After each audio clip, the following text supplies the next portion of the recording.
সারা শেষের কথাটা বিড়বিড় করে বলল, যা রাহানের কানে যায় না। রাহান মুচকে হাসে, হয়তো প্রিয়সীর কথা না শুনলেও মুখ দেখে বুঝতে পেরেছে মনে কি চলছে। মাইশার আজ শেষ পরীক্ষা। তিন্নি আরো দুজন পরীক্ষার হল থেকে বেরিয়ে দুই দিকে চলে গেল। তিন্নি কবিরের কারের দিকে এখনো আসছে না, বাইকের দিকে এগিয়ে এলো। আয়ান বাইকে হালা দিয়ে দাঁড়িয়ে ফোনে স্ক্রল করছিল। মাইশাকে দেখে ফোন পকেটে নিয়ে নিজে বাইকে বসতে বসতে তাগাল দিয়ে বলল। মাইশার একটু অভিমান হলো, তার কারণ আজ পরীক্ষা শেষ। কই ভেবেছে আয়ান তাকে নিয়ে আজ ঘোরাঘুরি করবে।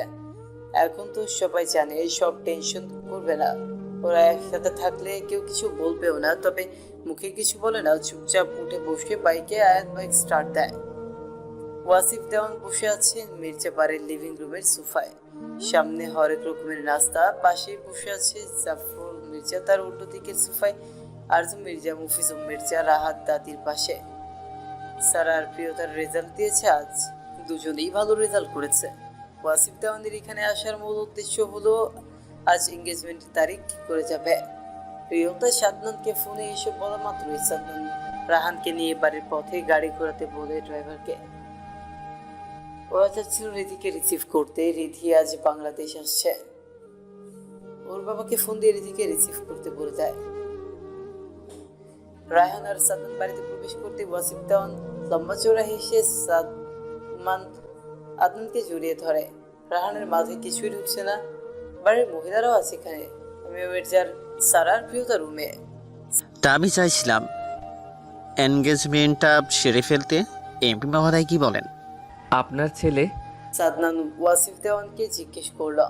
ওয়াসিফ দেওয়ান মুচকি হেসে বলল, আমার কথা শেষ কথা থাকলে বলো তো। আমি এটা বলিনি। যদি আপনার ছেলের কোনো পছন্দ থাকে। ওয়াসিফ দেওয়ান কিছুটা থমথমে হলেন, আশেপাশে দৃষ্টি বুলিয়ে বলল। ওয়াসিফ দেওয়ান সাদনানের প্রশ্নের উত্তর দেওয়ার আগেই দরজা দিয়ে বাড়ির ভিতর প্রবেশ করে। জাফর মির্জা সহ আরজুম মির্জা এসবি নিয়ে ব্যস্ত হয়ে পড়ল। ওয়াজিদ সবাইকে শান্ত হতে বলে, অতঃপর বাবার পাশে গিয়ে বসে বলল, তোমার পছন্দ আছে?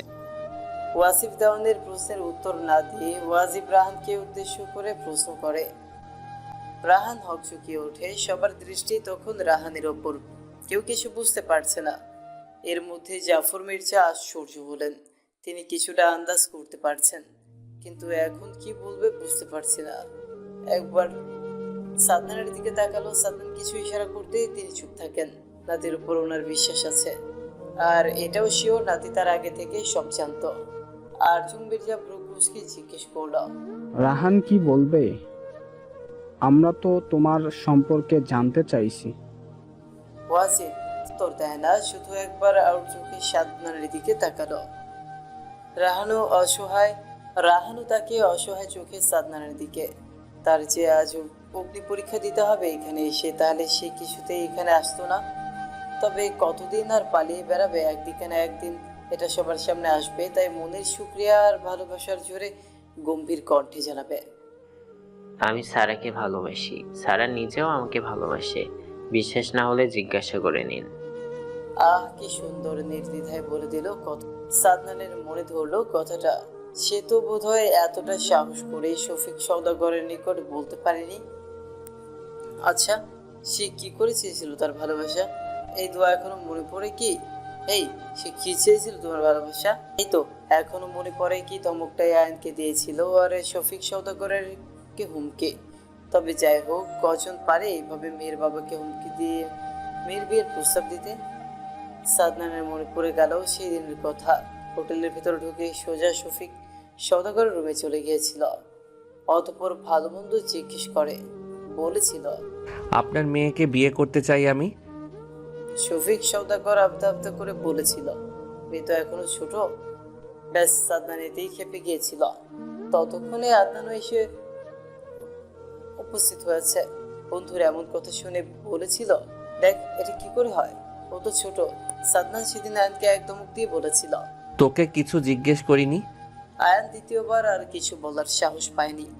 সাদনানের এই রূপ ততক্ষণে শফিক সওদাগর বুঝতে পেরেছে আর কিছু বলে লাভ হবে না। তাই তো বিনা বাক্যে রাজি হয়ে গেলেন। এটা নিয়ে তিনি অবশ্য আরজুম মির্জার সাথে কথা বলেছিল, সবাই রাজি ছিল, সাথে পুরনো সম্পর্ক, আবার বড় মেয়ের বিয়ে ঠিক হয়ে আছে, তাই বেশি ঘাটেনি। আর সাদনান, সেই বা কোন দিক দিয়ে কম? এমন ছেলে পাওয়া যার টেকানি কথা নয়। সারার কথা। জাফর মির্জা জোরে ডেকে ওঠে সারাকে। সারা প্রিয়তার হাত চেপে ধরে, ভয়ে মেয়েটা একদম চুপসে গিয়েছে, চোখ মুখ শুকিয়ে গেছে। প্রিয়তা সারাকে আশ্বাস দিয়ে বলল, যা কিচ্ছু হবে না। আর তুই না রাহান ভাইকে এত ভালোবাসিস, তাহলে ভয় পাচ্ছিস কেন? যদি রাহান ভাই সবার সামনে বলতে পারে, তবে তুই কেন না? তাছাড়া তোর ভালোবাসা তো আছে। সারা কিছুটা সাহস পেল যেন। গেস্ট রুম হতে গুটি গুটি পায়ে এগিয়ে এলো লিভিং রুমে।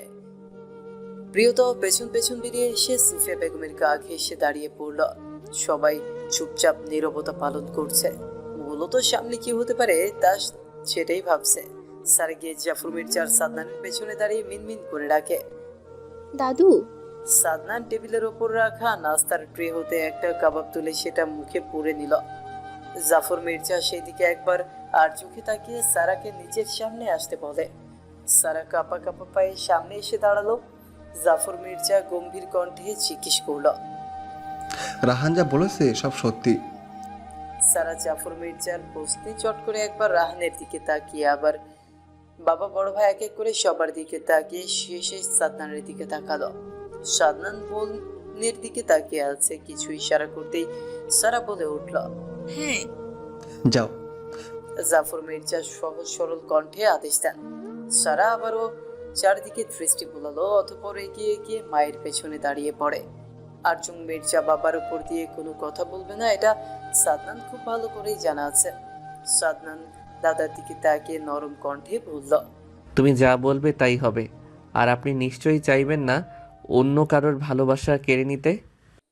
সাদনান ওয়াজিদকে উদ্দেশ্য করে প্রশ্নটা করে। ওয়াজিদ মুচকি হাসলো। সাদনান যে ভীষণ চালাক, সাথে প্রচন্ড ভালো, সেটা তার এই 3 মাসের ব্যবহার দেখে বুঝে গিয়েছে। অবশ্য না বোঝার কোনো উপায় আছে? সাদনানের জন্যই তো তার চোখ সত্যি মিথ্যা চিনতে পারলো। যদি সাদনানের সাথে সেই দিন কথা না হতো, তবে সে এতটা খোঁজ নিত বুঝি? সাদনান বলেছে বলেই তো সে খোঁজ নিয়ে সত্যিটা জানতে পারলো। এখন নিজের প্রেয়সীকে সে নিজের করে নিবে। ওয়াজিদের ভাবনার মাঝে জাফর মির্জা রাহানকে বলল, কাল বাবা মা নিয়ে আসবে, বাকি কথা আমি ওনাদের সাথে বলতে চাই। বাইরে প্রচুর বৃষ্টি হচ্ছে, আর তিনি ব্যালকনিতে দাঁড়িয়ে 2 হাত বাইরে দিয়ে সেই বড় বড় বৃষ্টির ফোঁটাগুলো ছুঁয়ে দিচ্ছে। আজ সারাদিন আকাশে মেঘ জমেছিল, আর সন্ধ্যা হতে না হতেই সেই মেঘে বৃষ্টি হয়ে এসছে। কবির রুমে বসে ল্যাপটপ কোলে নিয়ে কিছু করছে। তিনি জানে না কি করছে, এত মনোযোগ দিয়ে কি এমন রাজকার্য করছে।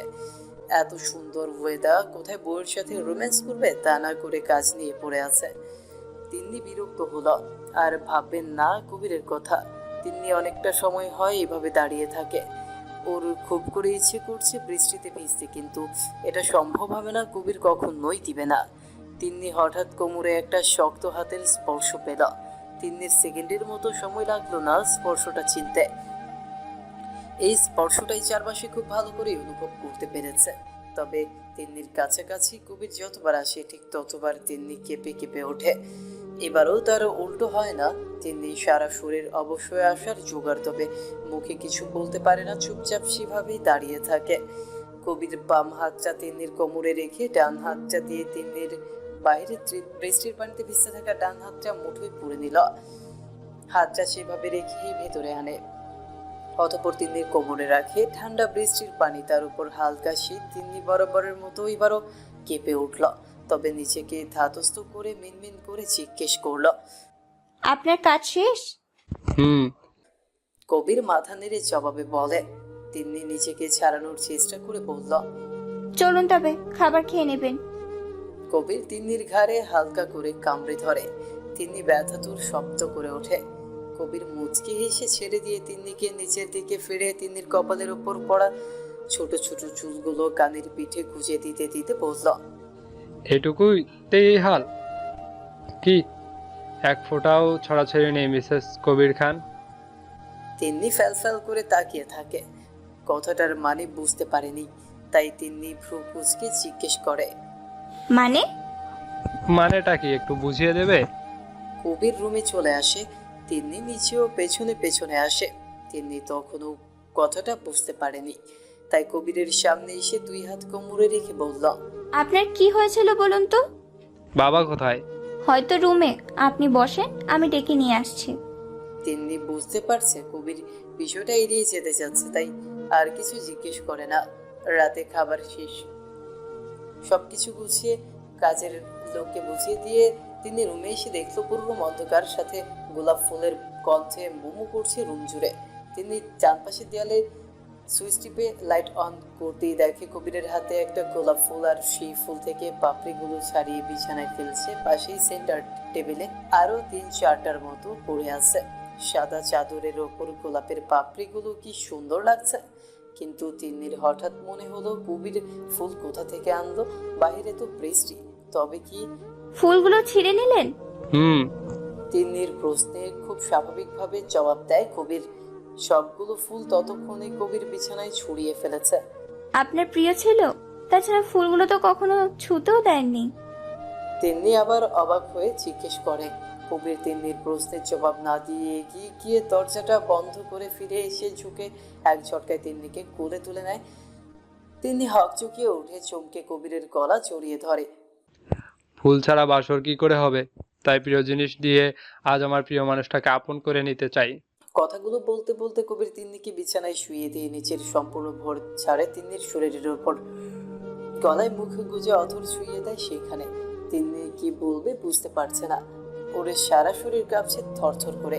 কবিরের হোঠ হাট জড়িয়ে ধরা, চুমু খাওয়া, এসব করে, কিন্তু এতটা গভীর স্পর্শ কখনো কবির করেনি। তিন্নির গলা শুকিয়ে আসছে। এতদিন তো এটাই চাইতো, তবে আজ কেন সম্মতির জবাব দিতে পারছে না? তিন্নি কাঁপতে থাকা ডান হাতটা কোনো রকম কবিরের পিঠের ওপর রেখে ধরে আসা গলায় প্রশ্ন করে, ভালোবাসেন? প্রমাণ দিয়ে দেয়। কবির উত্তর না দিয়ে পাল্টা প্রশ্ন করে। তিন্নির ঠোঁটের কোণায় হাসি দেখা দিল। কি অদ্ভুত এই কবির খান! ভালোবাসে অথচ মুখে কখনো স্বীকার করে না, সবসময় এড়িয়ে চলে এই বিষয়টা। না, শুধু এটা না, কবির খান মানুষটা সবকিছুতেই এমন বেশি বাড়াবাড়ি একদম পছন্দ করে না। তিন্নি দ্বিতীয়বারের মতো আবার বাম হাতটা কবিরের পিঠে রাখে, 2 হাতে শক্ত করে ঝুরিয়ে ধরে জানায়, ভালোবাসি, ভীষণ ভালোবাসি। কবির আর সেকেন্ড দেরি করে না, শক্ত করে নিচের অধরের ভাঁজে বউয়ের অধর চেপে ধরে, সাথে নিচের হাতের এলোমেলো স্পর্শ তো আছেই। তিন্নি যেন দিশেহারা হলো। শক্ত করে জড়িয়ে ধরে স্বামীকে, আর কবির ব্যস্ত বউকে ভালোবাসতে। সেই ভালোবাসার সাক্ষী স্বরূপ থাকলো আজ বৃষ্টির রাতে আকাশ থেকে জমিনে লুটিয়ে পড়তে থাকা বৃষ্টির পানিগুলো। প্রীতি সুন্দর করে একটা খয়েরি রঙের শাড়ি পরে রেডি হচ্ছে। পাশেই সারা মাইশা বসে আছে। আয়না আর আম্বিয়া মির্জা আসেনি। আয়না কনসিভ করেছে, তাই আম্বিয়া মির্জা নড়াচড়া করতে দেয়নি। তাই এই আয়না আর আম্বিয়া মির্জা ছাড়া মির্জা বাড়ির সবাই আজ রাহানদের বাড়ি এসছে। তার কারণ রিধিকে আজ দেখতে আসবে। ছেলে কি করে রিধি জানে না, ছেলের সম্পর্কে কিছুই জানে না রিধি। জানে বললে ভুল হবে, সবাই জানাতে চেয়েছে কিন্তু রিধি শোনেনি।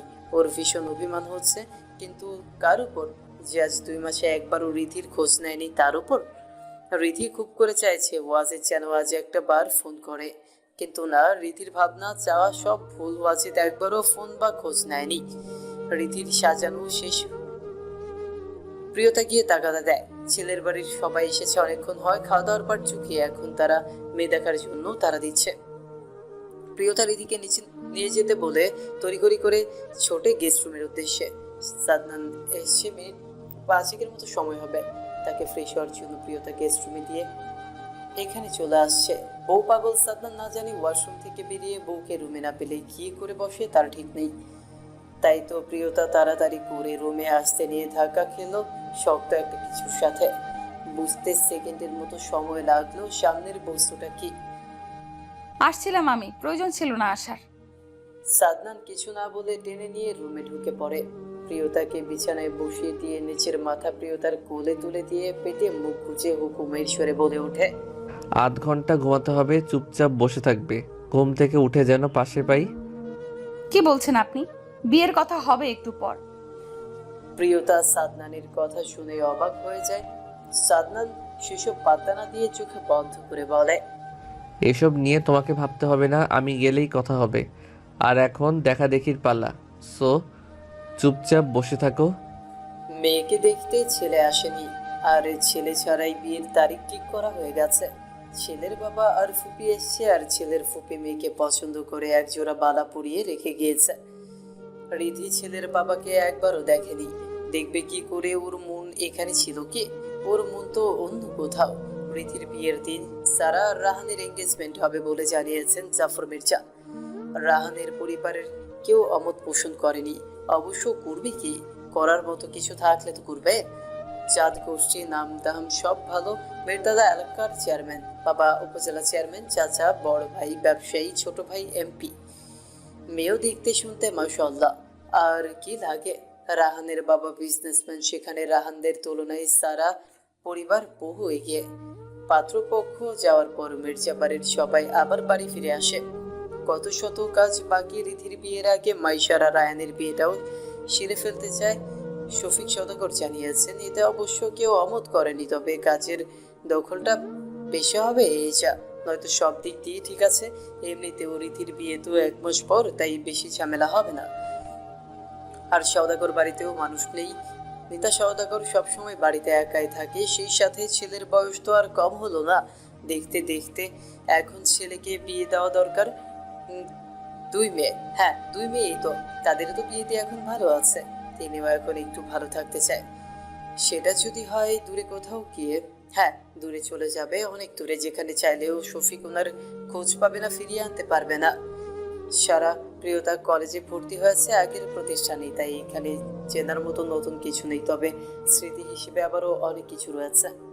এই যে রাত বিরেতে সাদনানের সাথে এই দিকের বট গাছের পাশে যে কোন রাস্তাটায় হাতে হাত রেখে হাঁটা, পাশে একটু দূরে চায়ের দোকান হতে চা খাওয়া, আহ কি সুন্দর সুন্দর মুহূর্ত ছিল সেই সব। কিন্তু এখন শুধুই স্মৃতি। এখন আর আগের মতো সাদনান তাকে সময় দেয় না, রাতে বাড়ি ফিরে লেট করে। অবশ্য সে তো আর এখন আগের মতো আর সাধারণ জনগণ নয়, সে এখন এমপি, কত শত দায়িত্ব। এই যে আজ বাদে 2 দিন পর বাড়িতে বিয়ে, অথচ সাদনানের খবর নেই। কাল সবাই আবারও শপিং করতে যাবে। প্রিয়তা ব্যালকনিতে মেঝেতে বসে এক দৃষ্টিতে হালকা মেঘাচ্ছন্ন করে থাকা আকাশের দিকে তাকিয়ে আছে। দূরাকাশে চাঁদটা যেমন একটু পর পর এক টুকরো বেঁকে সে যেমন চাঁদটাকে ঢেকে দেয়, আবার খানিকক্ষণ সময় পর আবারও ভেসে ওঠে, ঠিক তেমন সাদনানের দেখা পাওয়াটাও এমন হয়ে গিয়েছে। দেখা হয় কখনো বা প্রিয়তা ঘুমিয়ে থাকে, সাদনান বাড়ি ফিরে ফ্রেশ হয়ে রুমে এসে জড়িয়ে ধরে ঘুমিয়ে পড়ে। প্রিয়তা তখন সজাগ পায়, আর মনটা খুব করে অভিযোগ করতে মন চায়। শক্ত করে জড়িয়ে ধরে কান্না করে মনের কষ্টগুলো ধুয়ে মুছে সাফ করে ফেলতে ইচ্ছে করে, তবে সেটা আর করা হয় না। ইচ্ছে করে না সাদনানের ক্লান্ত ভরা মুখের দিকে তাকিয়ে সেই সব করতে। থাক না সেই সব, চলুক না জীবন যেভাবে চলছে। কোনো কিছুর অভাব তো আর হচ্ছে না, শুধু এই স্বামী নামক প্রিয় মানুষটার সময়টা একটু কম দেয়, হয়তো সামনে থেকে আরো কম দিবে। আর সেটা না হয় এখন থেকে অভ্যাস করে নেওয়া যাক। রুমি দেয়ালে থাকা বড় দেয়াল ঘড়িটা জোরে 3 বার শব্দ করে ওঠে। প্রিয়তার ধ্যান ফিরে আসে।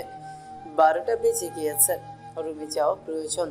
প্রিয়তা রুমে এসে বিছানার পাশে থাকা সেন্টার টেবিলের ওপর হতে বিয়ের রাতে তোলা ফটো ফ্রেমটা হাতে নিয়ে সেটার দিকে তাকিয়ে থাকে। আজ 6 মাস হলো সাদনান প্রিয়তার বিয়ে। প্রিয়তার কেন জানি ডান চোখ হতে গড়িয়ে 1 ফোঁটা জল পড়ে। প্রিয়তা চোখের পানিটা মুছে নেয়, ওড়না পাশে রেখে বিছানা গুছিয়ে শোয়ার জন্য প্রস্তুতি নেয়। আর ঠিক তখনই দরজায় নক করে। প্রিয়তার ভ্রু কুঁচকে আসে। এই রাতে কে নক করে? সাদনান তো রুমে নক করে ঢুকে না। প্রিয়তা কিছু বলবে তার আগে সারা হরহর করে রুমে এসে প্রিয়তাকে নিজের হাতে থাকা ফোনটা এগিয়ে দিল। প্রিয়তা প্রশ্নবোধক চাহনিতে তাকিয়ে থাকে সারার দিকে। সারা ইশারা করে ফোন কানে নিতে বলে। প্রিয়তা একবার ফোনটার দিকে তাকিয়ে ফোনটা কানে তুলতেই উপাস হতে সাদনানের গম্ভীর কণ্ঠে ভেসে এলো, ফোন কোথায় তোমার? সাথে সাথেই ছিল। প্রিয়তা সাদনানের কণ্ঠ শুনে বুঝতে পারে সাদনান রেগে আছে, তাই নিজের রাগের কথা ভুলে সাথে ভয়ে আমতা আমতা করে কিছু বলতে যাচ্ছিল, তবে সাদনান শুনে না। সবটা তার আগে হুকুমের সুরে বলল, 10 মিনিট সময় আলমারি খুলে ডান পাশের ড্রয়ারে সেখানে একটা প্যাকেট পাবে, ওটা পরে রেডি হয়ে নিচে এসো, আমি অপেক্ষা করছি। আর হ্যাঁ, শাল গায়ে দিয়ে আসবে। প্রিয়তা কিছু জিজ্ঞেস করার সুযোগ পায় না, তার আগেই সাদনান ফোন কাটে। সারা বিরক্তিতে চোখ মুখ কুচকে ফোনটা নিজের হাতে নিতে নিতে বলল, তোর ফোন চালানোর কি দরকার? কে দিয়েছে তোকে ফোন? প্রিয়তার মনটা হঠাৎ কেন জানি বেশ ফুরফুরে হয়ে গেল। সারাকে খোঁচাতে ইচ্ছে করলো, তবে হাতে সময় নেই, তাই শর্টকাট টিপ্পনি কেটে বলে, প্রেম করছিলি বুঝি? যদিও প্রিয়তা জানে সারা ঘুমিয়েছিল, হয়তো সাদনানের ফোন পেয়ে উঠে এসছে, তবুও একটু রাগিয়ে দিল।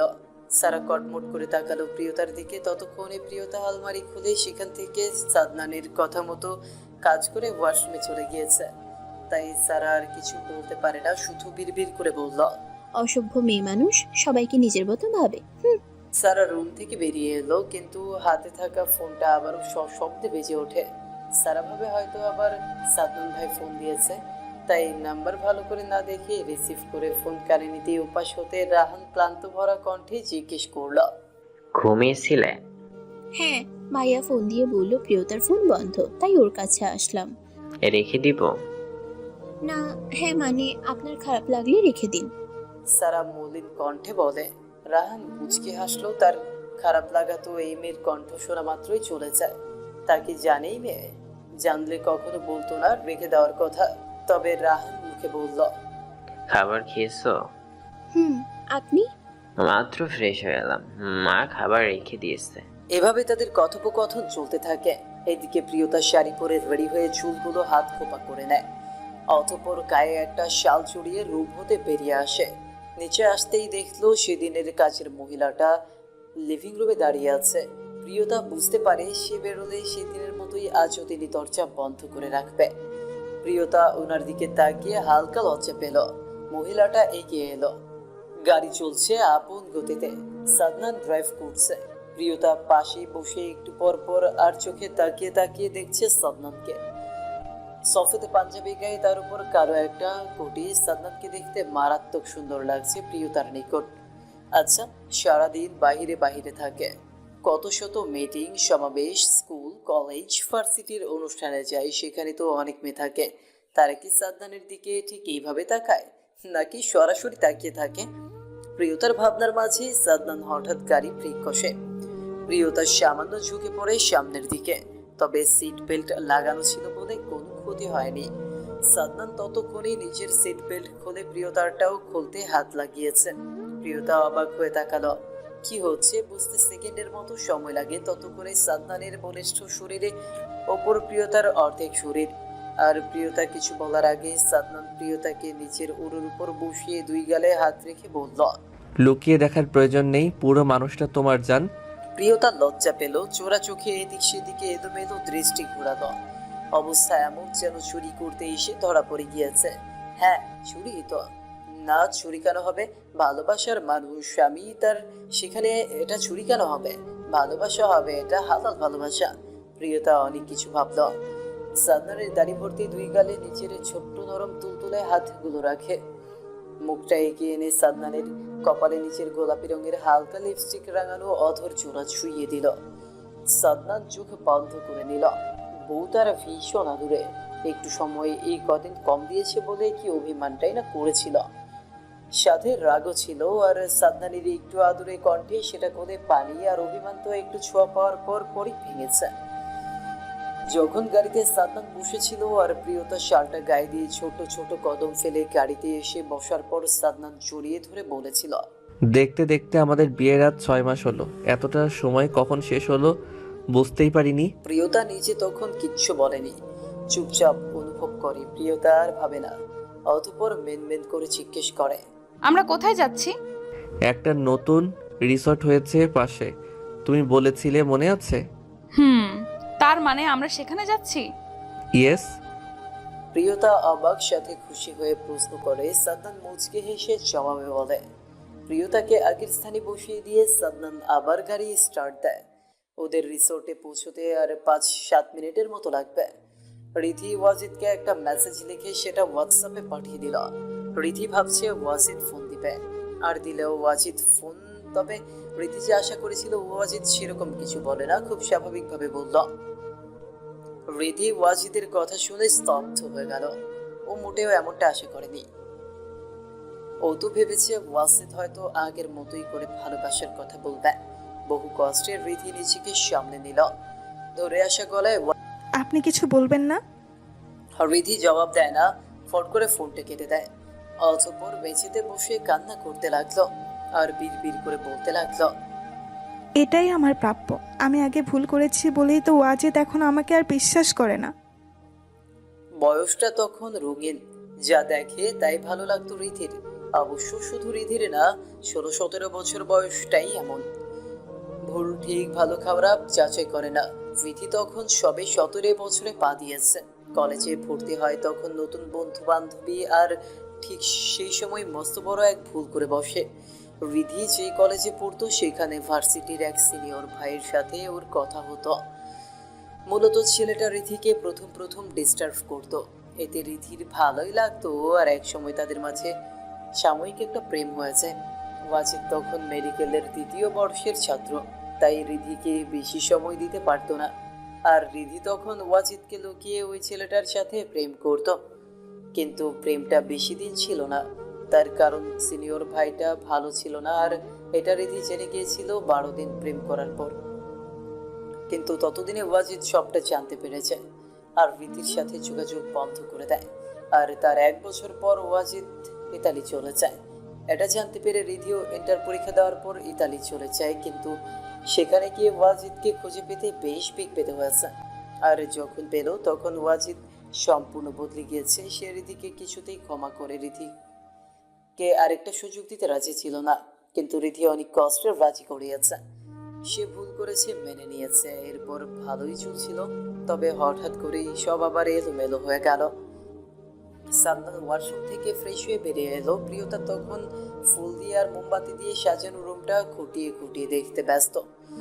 সাদনান হাতে থাকা সফেদ রঙের টাওয়েলটা আস্তে করে ঝুড়িতে ফেলে দিয়ে এগিয়ে এলো প্রিয়তার দিকে। প্রিয়তার রুমটার ব্যালকনিতে যাওয়ার জন্য পেছনে ফিরতেই সাদনানের বুকের সাথে ধাক্কা খেলা। প্রিয়তা একটু চমকে ওঠে, পিছিয়ে যাবার জন্য পা বাড়াতেই সাদনান শক্ত হাতে টেনে ধরে প্রিয়তার কোমর। প্রিয়তা সাদনানের কাঁধের কাছে সাদা টি শার্ট আঁকড়ে ধরে বলল, ধন্যবাদ। কেন? ভ্রু কুচকে প্রশ্ন করে সাদনান। প্রিয়তা মুচকি হেসে বলল, এত সুন্দর সারপ্রাইজ। সাদনান হাসলো, একটু ঝুঁকে এলো প্রিয়তার দিকে, অতঃপর ফিস ফিস করে বলে ওঠে, ভালো লেগেছে? প্রিয়তা উৎফুল্লতা নিয়ে জানায়। সাদনান প্রিয়তাকে আরো একটু নিচের বুকের সাথে চেপে ধরে, ডান হাতে প্রিয়তার উন্মুক্ত কোমরে রেখে শক্ত করে চেপে ধরে। সেভাবে রেখে সামান্য উঁচু করে নিল প্রিয়তাকে। প্রিয়তার পা তখন শূন্যে ঝুলে। প্রিয়তা নিচেও শক্ত করে সাদনানের গলা জড়িয়ে ধরে। সাদনান প্রিয়তার কাঁধে নিচের অথর ছুঁয়ে দিল। প্রিয়তা তৎক্ষণাৎ কেঁপে উঠল, চোখগুলো খিচে বন্ধ করে নিল। সাদনান গভীরভাবে ওষ্ঠ জোড়া ছুঁয়ে বেশ অনেকক্ষণ থাকলো। ততক্ষণে প্রিয়তা চোখ খুলে সাদনানের মাথার পেছনে হাত রাখে। সাদনান প্রিয়তাকে ছেড়ে দিল, ছেড়ে দিয়ে নিচে নামলো। তারপর প্রিয়তার চোখে চোখ রেখে বলল, তবে আমার উপহার? প্রিয়তা একটু লজ্জা পেল। ইস, এত এত অভিমান করেছিল সাদনানের উপর, কিন্তু নিজেই তো কিছু করেনি। এখন কি দিবে? কিছুই তো নেই। প্রিয়তার অবস্থা দেখে সাদনান বাঁকা হাসি, বলে, আছে তো অনেক কিছু। কিছু নেই। প্রিয়তা অবাক হয়ে জানায়। সাদনান আবারও হাসে। প্রিয়তা সেদিকে ভ্রু কুচকে তাকায়। সাদনান সেসব পাত্তা না দিয়ে নেশাতুর কণ্ঠে জানালো, আমার যা চাই তা না হয় আমি নিজেই নিয়ে নিলাম। প্রিয়তার বিষয়টা বুঝতে একটু সময় লাগে। বুঝতে পেরে এক ধাক্কায় সাদনানকে সরিয়ে দিয়ে নিচে পিছিয়ে যেতে চায়, কিন্তু প্রিয়তা সাদনানকে একটু নড়াতে পারে না। উল্টো সাদনান এক ঝটকায় বউকে কোলে তুলে নেয়। বিছানার দিকে যেতে যেতে বলল, বিয়ের এত মাস হলো আর এখনো এত লজ্জা মোটেও কাম্য নয় মিসেস সাদনান। প্রিয়তা আরো দ্বিগুণ লজ্জা পেল। সাদনানের বুকে মুখ গুজে সেই লজ্জা আড়াল করতে চাইল, যা দেখে সাদনান আরো এক দফা হেসে নিল। সাদনানের হাসির দিকে তাকিয়ে প্রিয়তা আনমনে বলে ওঠে, আমার আপনার মতো আরো একটা সাদনান চাই, দিবেন? প্রিয়তার কথাটা শুনে সাদনান হঠাৎ করে প্রিয়তাকে ছেড়ে দিল। সরে এসে বালিশে মাথা রেখে শুয়ে পড়ল। প্রিয়তা উঠে বসলো, শাড়ির আঁচল ঠিক করে সাদনানের দিকে তাকালো। সাদনান চোখ বন্ধ করে আছে। আজকের পর আর আমাদের মাঝে কিছু হবে না, তুমি সম্পূর্ণ প্রাপ্তবয়স্ক না হওয়া পর্যন্ত। প্রিয়তা সাদনানের দিকে ফ্যাল ফ্যাল করে তাকিয়েছিল। এর মধ্যে হঠাৎ সাদনান চোখ বন্ধরত অবস্থায় কথাগুলো বলে ওঠে। প্রিয়তা এবার চমকে উঠল, তড়িৎ গতিতে সাদনানকে জড়িয়ে ধরে আসে গলায় বলল, আপনি এমন কেন বলছেন? বাচ্চা হবে তবে আল্লাহ যখন চাইবে। আর তুমি যখন বুঝতে পারবা তুমি আর আমার বাচ্চা ক্যারি করার মতো উপযুক্ত, তখনই আমি আবারও তোমার ইচ্ছে পূর্ণ করার চেষ্টা করব। এর আগে আমি তোমার কাছে যাব না। প্রিয়তার কথাগুলোর মানে বুঝতে বেশ অনেকটা সময় লাগলো। আমার কথাটা শুন। কি শুনবো? হ্যাঁ হ্যাঁ বলো, কি শুনবো? তোমার বয়স? সাদনান আর কিছু বলতে পারে না, তার আগেই প্রিয়তা সাদনানকে ঝাপটে জড়িয়ে ধরে। সাদনান একটু শান্ত হলো, জোরে জোরে শ্বাস ফেলে কয়েকবার নিজেকে স্বাভাবিক করতে চাইল। বেশ অনেকটা সময় নিয়ে শান্ত হয়ে নিজেও প্রিয়তাকে জড়িয়ে ধরে বলল, তোমার কিছু হলে আমার অস্তিত্ব বিলীন হয়ে যাবে জান। আচ্ছা, আমি আর বলবো না। সাদনান প্রিয়তাকে জড়িয়ে ধরেই ঘুমিয়ে পড়ে। প্রিয়তার কেন জানি খারাপ লাগলো। সে যদি এসব না বলতো তবে হয়তো আজকের এই রাতটাও তাদের ভালোবাসাময় হতো। আর সাদনান ঠিকই তো বলেছে, সে নিজেও এখনো সে একটা বাচ্চার মতোই বিহেভিয়ার করে, আর বয়স হবে তো 17 শেষের দিকে। 18 হোক, তারপর না হয় আবার সাদনানের কাছে কথাটা পারবে। প্রিয়তা এসব হাবিজাবি ভাবতে ভাবতে সাদনানের বুকের ওপর ঘুমিয়ে পড়ে। প্রিয়তার নিঃশ্বাস ভার শুনতে পেয়ে সাদনান চোখ খুলে। সে ঘুমায়নি, অপেক্ষা করছিল বউ ঘুমিয়ে যাওয়ার জন্য। সাদনান আস্তে করে প্রিয়তার মাথাটা কাত করে নিচের একটা বাহুর উপর রেখে নিজের মুখটা প্রিয়তার মুখের কাছে নিয়ে ওষ্ঠ ছুঁয়ে দেয় প্রিয়তার এক গালে। প্রিয়তা সামান্য কেঁপে ওঠে, তবে তন্দ্রা ছুটে না, যা দেখে সাদনান শব্দহীন হাসি হাসল। দ্বিতীয়বারের মতো গালে আবারও ওষ্ঠ ছুঁয়ে দিয়ে বেড়বিড় করে বলে উঠল, এই লম্বা চওড়া দেহটা শুধু আমি বয়ে বেড়াই, তার প্রাণটা তো তোমার মধ্যে। সেখানে তোমার কিছু হলে আমার নিজের মৃত্যু আমার জান। সাদনান আর প্রিয়তা রিসোর্ট থেকে সোজা শপিং মলে এসেছে। বাড়ির সবাই আসেনি, সব বাড়িতে নেওয়া হয়েছে, কিন্তু মাইশার আর সারার জোর করাতেই আয়ান, রাহান, রেধি, সারা, মাইশা, কবির, তিন্নি, সাদনান, প্রিয়তা ওদের শপিং মলে এসছে। শুধু এখন ওদের কেনাকাটা বাকি। সাদনান নিজের সিকিউরিটি আনেনি, নিজেও একদম নর্মাল পোশাক পরে এসছে। সাদা শার্ট, কালো প্যান্ট, সাথে কালো মাস্ক, এতেই দেখতে মারাত্মক সুন্দর লাগছে। সাথে বোঝার উপায় নেই এটাই পাঞ্জাবি পরিহিত এমপি সাদনান। শপিং শেষ, ওরা রেস্টুরেন্ট থেকে খাবার খেয়ে যার যার গন্তব্যে রওনা দিল। রাহাত রিধিকে কবিরার তিন্নির সাথে পাঠিয়ে দিল আয়ান, সারা, মাইশা। প্রিয়তাকে বাড়ি পৌঁছে দিল, আর রাহান সাদনান নিজেরা আবারও কোথাও মিটিং এ গিয়েছে। সাদনান গাড়িতেই বসে ড্রেস চেঞ্জ করে নিল। রাহান পাশেই বসে আছে। তুই জানতি না? হঠাৎই রাহান প্রশ্নটা করে। সাদনান ফোনের দিকে দৃষ্টি রেখে জিজ্ঞেস করে, কি? আমার পছন্দ করা মেয়েটা যে তোর বোন। তোর কি মনে হয়? আর রাহানের প্রশ্নের জবাব না দিয়ে সাদনান নিজেও প্রশ্ন করে। রাহান একটু নড়ে চড়ে বসে বলল, তবে সেই দিন আমার কথা তুই বললি না কেন? ভালোবাসে কে? রাহানের কথা শুনে সাদনান প্রশ্ন করে। রাহান কথার ভাঁজে আনমনেই জবাব দেয়, আমি। তাহলে আমি কেন বলবো? বন্ধু হই না, একটু পক্ষ তো নিতেই পারতি। তাছাড়া তুই চাইলে আগের এটা আমাকে জানাতে পারতি। তা না করে আমাকে অগ্নি পরীক্ষা দিতে আগুনের দিকে ঠেলে দিলে। ভালোবাসিস তুই, সেটা আমায় কখনো বলেছিস? তুই জানতে? তুই তো বলিসনি। তুই আমার সব বুঝতে পারিস। তাছাড়া আমি ভয় পেতাম সেটাও জানতে। সাদনান আর কিচ্ছু বলে না, খানিকক্ষণ চুপ থাকে। নীরবতা কাটিয়ে সাদনান বলে, ভালোবাসলে হয় না, ভালোবেসে ভালোবাসার জিনিসগুলো আগলে নিতে হয়। তোমার বোনকে দেখে তো কিছু শিখতে পারো ছোট বউ। প্রিয়তা সবেমাত্র খাবারটা মুখে তুলবে, ঠিক তখনই পাশ হতে আম্বিয়া মির্জা কথাটা বলে ওঠে। প্রিয়তা আশেপাশে তাকালো, একটু পর হলুদের অনুষ্ঠান শুরু হবে। এখন 6:30টার মতো বাজে। প্রিয়তা এতক্ষণ শাশুড়ির সাথে হাতে হাতে কাজ করছিল। আজ সারাদিন শুধু 12টার দিকে একবার খাবার খেয়েছিল, তারপর আর সময় পায়নি। সাদনান বাসায় নেই, সাথে এত কাজ। বাড়ির কে কখন খাবার খাচ্ছে তার ঠিক নেই। বাড়িতে মেহমান, পাড়া প্রতিবেশী দিয়ে ভর্তি। সবাই এখন অনুষ্ঠানের ওখানে, আর প্রিয়তা খাবার খেয়ে ওপরে যাবে, কিন্তু মনে হয় না আজ আর খেতে পারবে। এমনিতেই দাদি রেগে আছে, আর আজ এত বড় সুযোগ পেয়েছে, ছাড়বে নাকি? প্রিয়তা এইসব ভেবেই কান্না পেল, তবে মুখে বলল, দাদি আপনার কিছু লাগবে? আপনি বলেন, আমি দিচ্ছি। থাক থাক, আমাকে ভুলাতে এসো না বউ, তুমি সেটা ভুলে যেও না যেন আবার। বাড়ির বাহিরে অনেক মানুষজন আছে, শাশুড়ির সাথে সাথে থাকো। কথাগুলো বলেই তিনি চলে গেল। প্রিয়তার খারাপ লাগলো। সত্যি কি সে বেশি আজে বাজে চলাফেরা করে? হয়তো, তা না হলে দাদি তাকে এইভাবে বলতো না। সত্যি তো, বউ হয়ে রোজ স্কুল যেত, এখন কলেজ যায়। আর এটা একজন বউয়ের জন্য মোটেও শোভনীয় নয়। বউ তো বউই, বউ কেন আবার বাড়ির বাইরে এমন রং ঢং করে ঘুরে বেড়াবে? কিন্তু সে তো একা চায় না, সাথে সারা চায়, আর সাদনান নিজেও থাকে। সাদনান নিজের পাঞ্জাবির হাতা গোটাতে গোটাতে বাড়ির ভেতর প্রবেশ করে, আর ডাইনিং টেবিলে চোখ যেতেই দেখলো প্রিয়তা খাবার সামনে নিয়ে বসে আছে। সাদনান ভ্রু কুঁচকে নিল, আর ঘটনা বুঝতে পেরে চোয়াল শক্ত হয়ে এলো। এগিয়ে এসে শক্ত কণ্ঠে জিজ্ঞেস করে, এত লেট করে খাবার? খেয়েছি, আবার খাচ্ছি। প্রিয়তা হঠাৎ সাদনানকে দেখে চমকে ওঠে। তারা কোনো সহিত মুখে খাবার নিতে নিতে জানালো। সাদনান এবার প্রিয়তার দিকে ঝুঁকে এলো, তাতে দাঁত চেপে বলল, মিথ্যা আমার একদম পছন্দ নয়, তবে কেন বলো? প্রিয়তা এবার চুপ করে থাকে।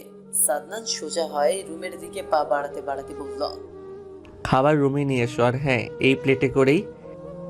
সাদনান কথাটা বলেই চলে গেল। প্রিয়তাও সাদনানের কথা মতো কাজ করে। হলুদের অনুষ্ঠান শেষে সাদনানের কাছে সারা কিছু বলল। প্রিয়তা সেসব শুনে না, রুমে চলে আসে। শরীরে এই শাড়ি দিয়ে আর থাকা যাচ্ছে না, তাই এইসব চেঞ্জ করে হালকা কিছু পরবে বলে রুমে চলে গেল। এইদিকে মাইশা বসে আছে ফোনের সামনে। ফোনের স্ক্রিনে আয়ানের হলুদ মাখা মুখে জলজল করছে। মাইশা নিজেরও একই অবস্থা, ফ্রেশ হওয়া দরকার, কিন্তু আয়ান যেতে দিচ্ছে না। ছেলের বাড়ি থেকে কেউ আসেনি, মূলত আসার মতো কেউ নেই, তাই আর এইসব নিয়ে কেউ মাথা ঘামায়নি।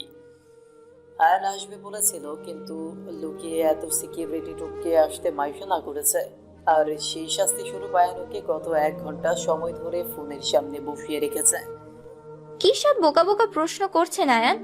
এসব ভাই ইচ্ছে করে রাখেনি, বরং ওনার স্থানটাই এমন যে না চাইলেও এগুলো ওনার সাথেই থাকবে। ফুল দিয়ে সাজানো আয়ানের রুমে মাইশা বসে আছে। রুম জুড়ে ফুলের গন্ধে মোমো করছে। রাত এখন 8:30 বাজে। সওদাগর বাড়িতে তেমন মেহমান নেই, তাই বাড়ি ফাঁকা। বিয়েতেও তেমন লোকজন যায়নি, শুধু এলাকার কিছু মুরব্বী আর আশেপাশের কিছু পাড়া প্রতিবেশী আর শফিক সওদাগরের হোটেলের কিছু কর্মচারীর সাথে কিছু আয়ানের বন্ধু। আর মাইশাকে পাশের বাড়ির কিছু মেয়ে সাজিয়ে গুছিয়ে এখানে বসিয়ে দিয়ে গিয়েছে। আয়না প্রিয়তা কাউকে আসতে দেয়নি। আম্বিয়া মির্জা, আয়নার 4 মাস চলে, তাই আসতে দেয়নি। আর প্রিয়তাকেও আসতে দেয়নি আম্বিয়া মির্জা। সারা আসতে চেয়েছিল, কিন্তু কদিন পর আবার সারা অন্যের বাড়ির বউ হবে, সেখানে এখন এখানে আসাটা ভালো দেখায় না, তাই মাইশা আনেনি সারাকে। মাইশার ভাবনার মাঝে বাহির হতে খটখট শব্দ করে কেউ রুমের ভেতর প্রবেশ করে। মাইশা একটু নড়ে চড়ে বসে, বুকের ভেতর কেমন করছে, টিপ টিপ শব্দ হচ্ছে। মাইশা জোরে জোরে কয়েকবার নিঃশ্বাস টানে, নিজেকে স্বাভাবিক করতে চায়। এর মধ্যে আয়ান দরজাটা বন্ধ করে এগিয়ে এলো। হাতের ঘড়ি খুলে ড্রেসিং টেবিলের ওপর রাখে। গায়ে একটা আকাশি রঙের শার্ট।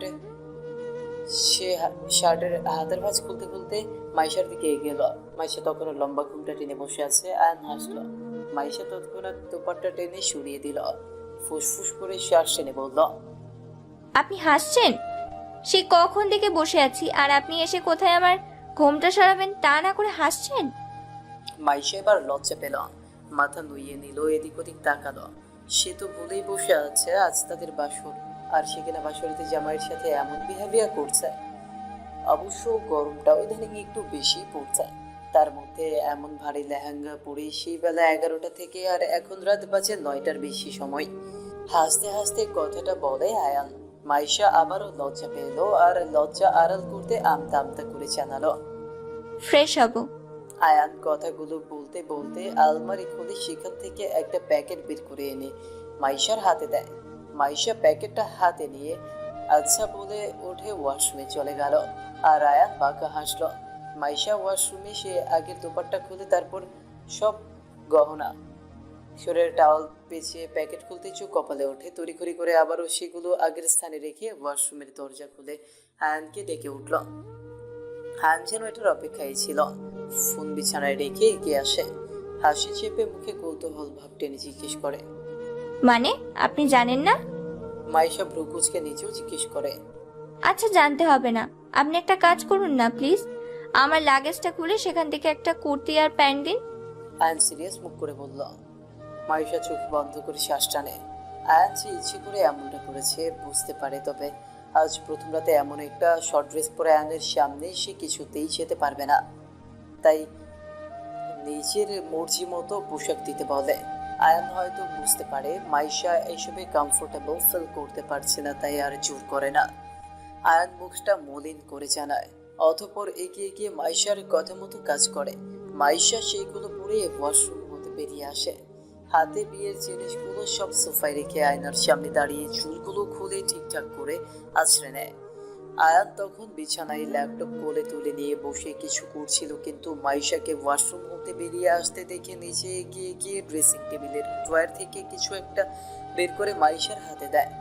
মাইশা অবাক নয়নে তাকালো আয়ানের দিকে।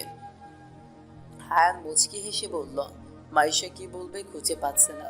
আয়ান বিয়ের 6 মাস পরেই মাইশার নামে একটা অ্যাকাউন্ট খুলে সেখানে দেনমোহরের টাকা রেখে দিয়েছে।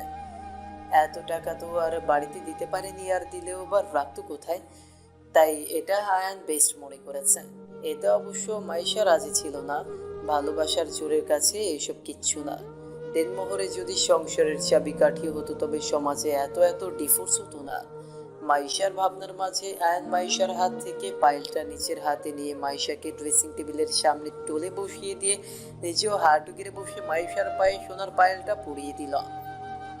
মাইশা এক দৃষ্টিতে সেদিকে তাকিয়ে থাকে।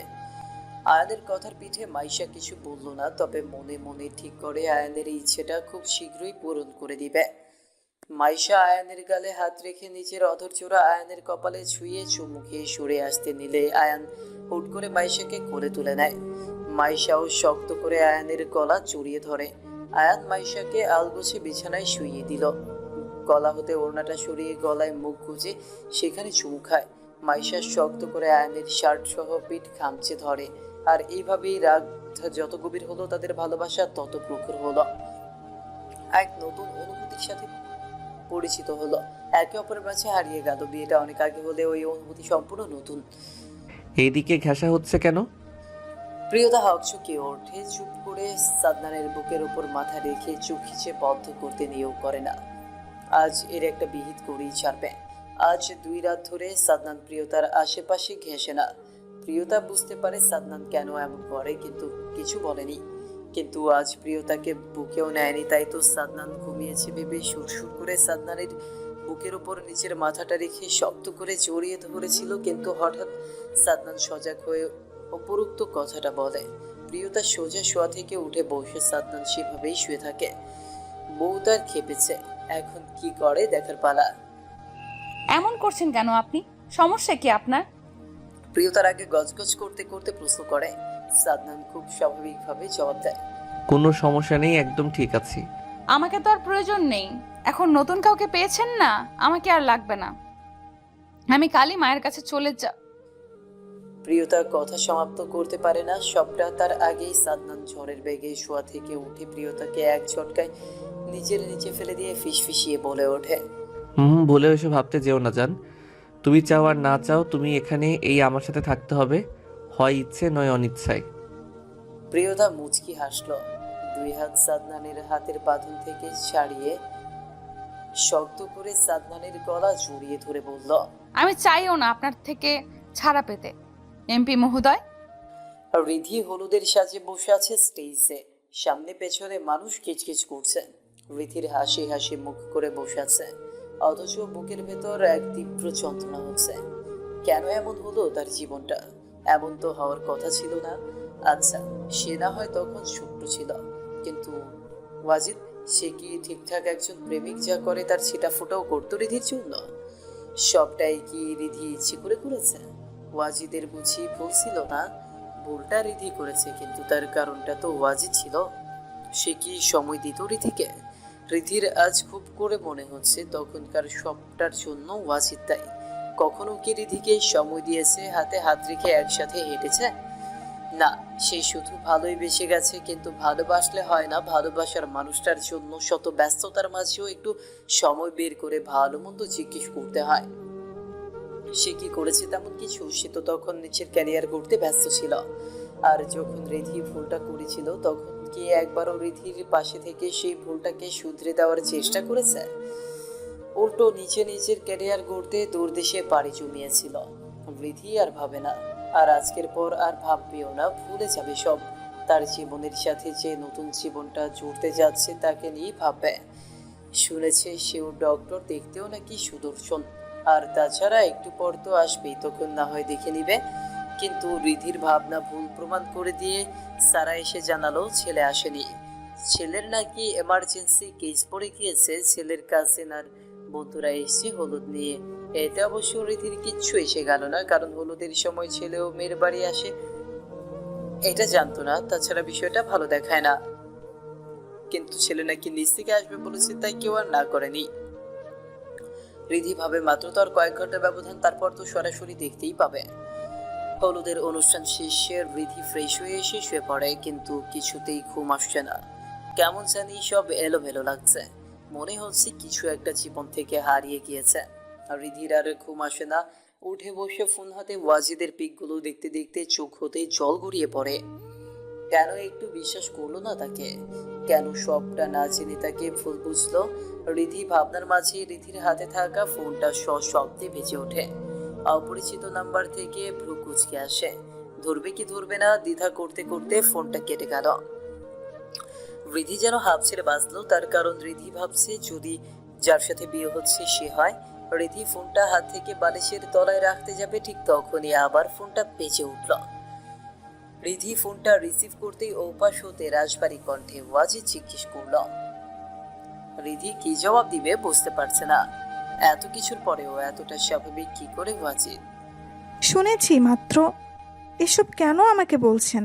তাছাড়া আপনার আসার না আসার আমার কি এসে যায়? ওয়াজিদের কথা শুনে রিধি অবাক হয়ে বলল। আপনি কি বলছেন আমি বুঝতে পারছি না। রিধি ওয়াজিদের কথা কিছু বুঝতে পারছে না, তাই একের ন্যায় আবার অবাক হয়ে বলে। ওয়াজিদ রিধির কথায় মুচকে হাসে, যা রিধি ফোনের মাঝেও বুঝতে পারে। ওয়াজিদ ফিস ফিস করে ফোনটা মুখের সামনে ধরে বলল। কথাটা শেষ করে ওয়াজিদ খট করে ফোন কেটে দেয়। আর রিধি এদিকে সারা রাত ভাবতে থাকে ওয়াজিদ কিসের কথা বলল। কি সারপ্রাইজ আছে? বিয়ে বাড়ি মানুষজন অভাব নেই, পাড়া প্রতিবেশী থেকে শুরু করে আত্মীয় স্বজনের। রিধির নানা নানি নেই, শুধু এক মামা আছে। উনি ওনার পরিবার সহ এসেছে বিয়েতে, খুব কাছের আত্মীয় বলতেই ওনারা। তবে সমস্যা হলো রিধির মাম্মি প্রিয়তাকে ওনার ছেলের জন্য চাইছে। তিনি জানতো না সাদনানের বউ প্রিয়তা। এটা আম্বিয়া মির্জার কানে যাওয়া মাত্র তিনি মির্জা বাড়ির সবাইকে একটা রুমে ডাকে। সাদনান দাঁড়িয়ে আছে, ওর পাশেই রাহাত। জাফর মির্জা আম্বিয়া মির্জার পাশে বিছানায় বসে আছে। রুমে থাকা দুইটা সিঙ্গেল সোফায় আরজু মির্জার সাথে মফিজুল মির্জা, তাদের পেছনে সালেহা বেগম, সুফিয়া বেগম। আর সালেহা বেগমের আঁচল ধরে প্রিয়তা চুপটি করে ওনার পেছনে দাঁড়িয়ে আছে। তার কি দোষ? ওই মহিলা তাকে সারার সাথে দেখেছে, আর সারাকে প্রিয়তার পরিচয় জিজ্ঞেস করার মাত্রই সারা জবাবে বলেছিল তার তালতো বোন সাথে বান্ধবী। ব্যাস সেই থেকে উনি প্রিয়তার পেছনে পড়ে আছেন। বাড়ির বউ হয়ে এমন রং ঢং করলে তো এমনই হবে। আছে কোনো বইয়ের চিহ্ন? আমার চোখে তো এমন কিছু পড়েনি। আম্বিয়া মির্জার কথার বিপরীতে বলল জাফর মির্জা। আমি বলি আবার বিয়ে দিয়ে। আচ্ছা চলো তবে তোমাকেও দিয়ে দেই। সাদনানের কথা শুনে সবাই মুখ টিপে হাসতে লাগলো। জাফর মির্জা না পেরে শব্দ করে হেসে উঠলেন। আম্বিয়া মির্জা বিরক্তির মুখ করে বলল, আপনি হাসছেন? জাফর মির্জা কথা শেষ হওয়ার সঙ্গে সঙ্গে কেউ করা না রে। সবাই মোটামুটি ভ্রু কুঁচকে নেয়। এখানে তো কারো আসার কথা নয়। আর রিধির মামি ভদ্র মহিলার কণ্ঠ। সালেহা বেগম শ্বশুর শাশুড়ির দিকে তাকালো। জাফর মির্জা ইশারায় দরজা খুলতে বলল। রাহাত গিয়ে দরজাটা খোলে। রিধির মামি সহ ওনার স্বামী রাহানের বাবা মা ও রুমে আসে। রাহানের বাবা ভদ্রলোক এসে রাহাতের পাশে একবার দাঁড়িয়ে নিজের স্ত্রীর দিকে চোখ কটমট করে তাকালো। রাহানের মা তৎক্ষণাৎ ভাবের দিকে তাকালো। না না আপা, এইভাবে বলবেন না, এইটা তো একটা ভুল বোঝাবুঝি মাত্র। সালেহা বেগম বলল। সাথে সবাই সায় দিল। ব্যাপারটা এখানে মিটমাট করে সবাই আবার যে যার বরাদ্দকৃত রুমে চলে গেল। সাদনান প্রিয়তাকে শক্ত করে জড়িয়ে ধরে শুয়ে আছে। প্রিয়তা ফুপিয়ে ফুপিয়ে কেঁদে যাচ্ছে। ভাবা যায় মির্জা সাদনান শাহরিয়ার বউয়ের জন্য আবার বিয়ের প্রপোজাল আসে। সাদনান টেনে টেনে বলল। প্রিয়তা সাদনানের এমন খামখেয়ালি কথায় অবাক হয়ে বলল। আপনি মজা নিচ্ছেন? না, একদমই না, কিন্তু প্রচুর রাগ হচ্ছে। প্রিয়তা উঠে বসে শোয়া থেকে সাদনান নিজেও উঠে বসে। আপনাদের এরকম উচিত হয়নি দাদিকে ওটা বলা। কোনটা উচিত কোনটা অনুচিত সেটা আমি খুব ভালো করে জানি। সাদনান নিজের বক্তব্যে শেষে নিজের বউকে আবার নিজের উপর টেনে নেয়। শক্ত দানবীয় হাতের লাগাম ক্রমেই ছাড়িয়ে যায়। সেই হাতের স্পর্শে কাবু হয় ছোট্ট প্রিয়তা। প্রিয়তা চুপচাপ সাদনানের সঙ্গ দেয়। আমার বোন আগেও কষ্ট পেয়েছে রাহাত, আর এখন দাদি। কবে ওর আর 5টা সাধারণ মানুষের মতো স্বাভাবিক জীবন হবে? কথাগুলো বলেই আয়না কেঁদে দিল। রাহাত বউয়ের পাশে বসে আয়নার একটা হাতে নিজের হাতের মুঠোয় পুড়ে বলতে লাগলো। রাহাত এক নাগারে বিরতিহীন ভাবে কথাগুলো বলেই থামল। আয়না আস্তে করে বিছানা হতে উঠে গিয়ে সেন্টার টেবিল থেকে গ্লাসে পানি ভর্তি গ্লাসটা রাহাতকে দিল। রাহাত একটানে সবটা পানি শেষ করে গ্লাসটা নিজ ওঠে যথাযথ স্থানে রাখে। ফিরে এসে আয়নাকে বুকে আগলে নিয়ে আবারও সান্ত্বনা দিয়ে বলল। আয়নার নাক টানা তবুও শোনা যাচ্ছে। রাহাত বুঝতে পারে আয়না বোনকে প্রচুর ভালোবাসে, আর রাহাত নিজেও জানে সেটা। রাহাত বেশি কিছু না ভেবে আয়নাকে তাড়া দিয়ে বলল। আয়না উঠে এগিয়ে গিয়ে লাগেজের কাছে নিচে বসতে দিলেই রাহাত তৎক্ষণাৎ বসা ছেড়ে উঠে গিয়ে এসে আয়নার দিকে চোখ গরম করে তাকালো। আয়না বেচারি মেয়েকে হাসি দিয়ে বলল। রাহাত কিছু না বলে মুখের ভাব গম্ভীর রেখে নিচে কাপড় বের করে লাগেজ হতে আয়নার জন্য শাড়ির সাথে সব প্রয়োজনীয় জিনিস আয়নার হাতে দিয়ে বলল। আয়না কাপড় নিয়ে ওয়াশরুমে চলে গেল। রাহাত সবসময় আয়নার প্রতি যত্নশীল, আর এখন যেন আয়না কনসিভ করার পর আরো দ্বিগুণ হয়েছে সেটা। সাদনান ফোনে কথা বলছে ব্যালকনিতে দাঁড়িয়ে। রুম থেকে ব্যালকনি একদম বরাবর। সাদনান ফোনে কথা বলছে ঠিক, তবে দৃষ্টি তার রুমে শাড়ি পরতে থাকা বউয়ের উপর। প্রিয়তার শাড়ির কুচিগুলো হাতের ভাঁজ করে দিচ্ছে, কিন্তু শাড়িটা বেশ ভারী আর মোটা হওয়ার ফলে বারবারই কুচিগুলো ঠিকঠাক হাতে ভাঁজে নিতে পারছে না। এদিকে সাদনানও রেডি হয়ে গিয়েছে। প্রিয়তা বিরক্তিতে চোখ মুখে 4-5টা কুচি নিয়ে সেগুলো কোনো মতে আঁচল উপরে তুলে গুছতে নিলে একটা শক্ত হাতে বাধা প্রদান করল। প্রিয়তা মাথা উঁচিয়ে সাদনানকে দেখে সামান্য লজ্জা পেল, তবে পরক্ষণই মনে পড়ে এখন লজ্জা পেলে চলবে না। তাই লজ্জা মনে চেপে রেখে কপালে বিরক্তিকর সব ফেলে বলল। একটু কুচিগুলো ভাঁজ করে দিন, হচ্ছে না। সাদনান প্রিয়তার কথাগুলো বলার আগেই কুচি দিয়ে সেগুলো কোমরেও গুঁজে দিল। প্রিয়তা দ্বিতীয়বারের ন্যায় আবারও কুকড়ে যায়। এর মধ্যে সাদনান নিচে বসে কুচিগুলো সুন্দর করে ধরে থেকে প্রিয়তাকে বলল। উপরের দিকটা দেখো। প্রিয়তা দেখলো, তৎক্ষণাৎ চোখে এলো অনাবৃত কোমর সহ বুকের কিছুটা অংশ দৃশ্যমান। প্রিয়তা চট করে আঁচল ঠিকঠাক করে নিল। সাদনান নিচে উঠে গিয়ে আয়নার সামনে দাঁড়িয়ে নিজের হাতের ঘড়ি পরে আর সাইডে দাঁড়িয়ে প্রিয়তা নিজেও হালকা সাজুগুজু করে নেয়। যতটুকু সাজ দিয়ে বিয়ে বাড়িতে চলনসই। প্রিয়তা নিজেরও বেশি সাজতে ভালো লাগে না, তার মধ্যে সাদনানের কড়াকড়ি নিষেধ আছে বেশি সাজগোজ না করতে, তবে সেটা শুধু বাহিরে। সাদনান রেডি হয়ে আগে নিচে বেরিয়ে গেল। যাওয়ার আগে অবশ্য বলে গিয়েছে সারা বা মাইশাকে পাঠাতে। বিয়ে বাড়িতে কে কোথায় আছে আর বিয়ের খবরটা যদি কারো কানে যায় তবে ঝামেলা হবে। তবে বেশি দিন এই লুকোচুরি চলবে না। মাস 3 পর প্রিয়তার 18 হবে, তখন অনুষ্ঠান করে সবাইকে জানিয়ে দিবে। রিধির বিয়ের সাজ কমপ্লিট, সাজানো শেষ। একবার নিজেকে রিধি দেখতে একটু ভিন্ন রকম সুন্দর, যে কেউ এক দেখায় মায়া পড়বে। মুখটা একদম মায়ে ভরপুর, সেখানে কৃত্রিম সাজ আরো দ্বিগুণ সুন্দর দেখাচ্ছে। তবে এত সুন্দর মুখটা কেমন মলিন হয়ে আছে। তবে যেটা শুধু রিধি দেখতে পাচ্ছে। সবাই রিধির রূপের প্রশংসা করছে, কিন্তু কেউ ভেতরে তীব্র যন্ত্রণাটা দেখতে পাচ্ছে না, যেটা রিধিকে জ্বালিয়ে পুড়িয়ে ছারখার করে দিচ্ছে। চিৎকার করে কেঁদে বলতে মরে যাচ্ছে। আমি বিয়ে করব না, করব যদি পাত্র ওয়াজিদ হয় তবে। রিধির এমন ভাবনা চিন্তায় নিজের উপরেই হাসি পেল। এর মধ্যে সবাই বাহির হতে বর এসে বলে হই হুল্লোড় কানে এলো। কম বেশি সবাই চলে গেল। রুম একদম ফাঁকা থাকার মধ্যে সারা প্রিয়তা আয়না সারাকেও রেডি করে রেখেছে। রিধির বিয়ের পরই এঙ্গেজমেন্টটা হবে।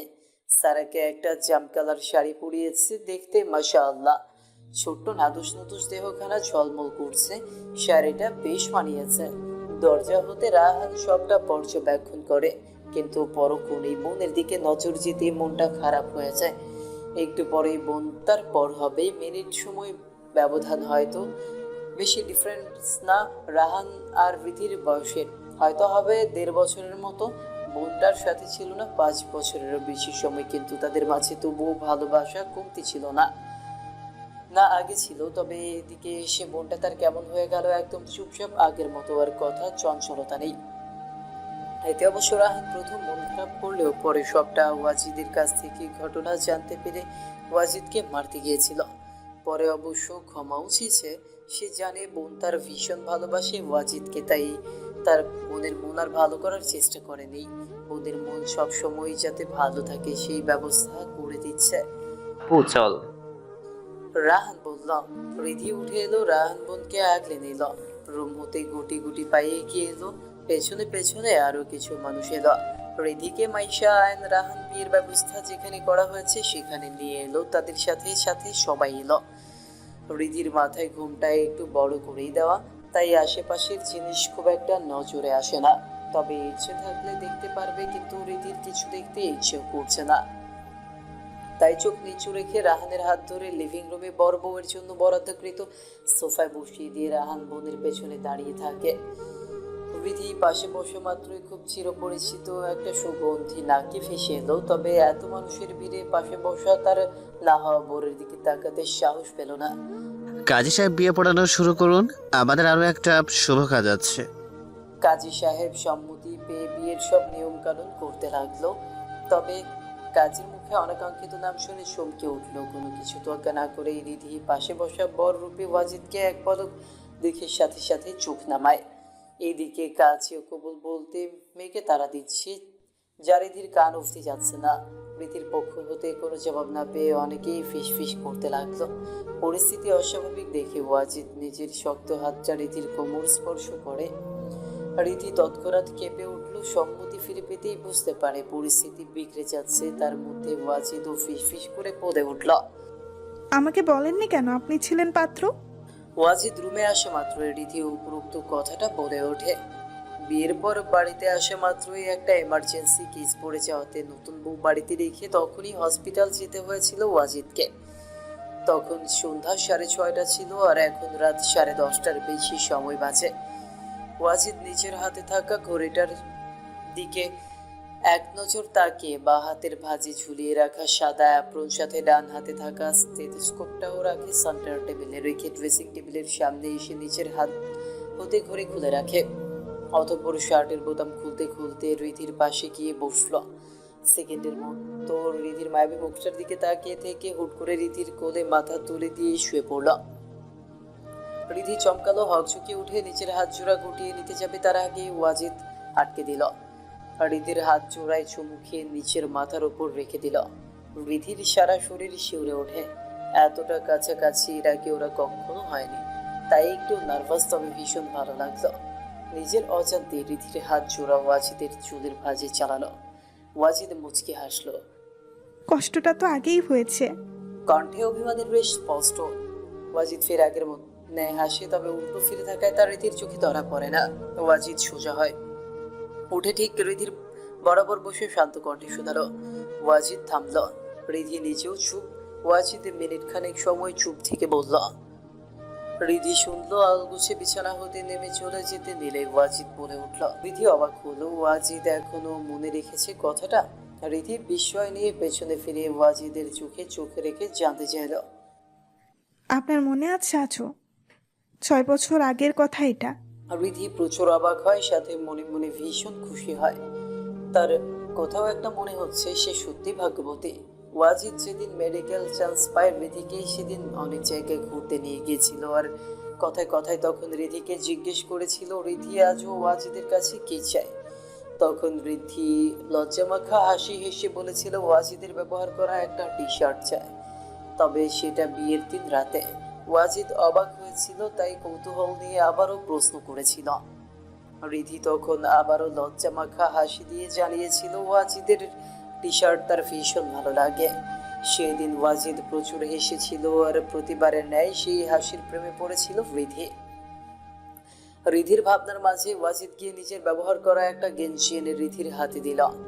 রিধি গেঞ্জিটার দিকে এক পলক তাকালো। একদম গাঢ় নীল রঙের একটা টি শার্ট, যা দেখে ঠোঁটের কোণে হাসি ফুটে উঠল রিধির।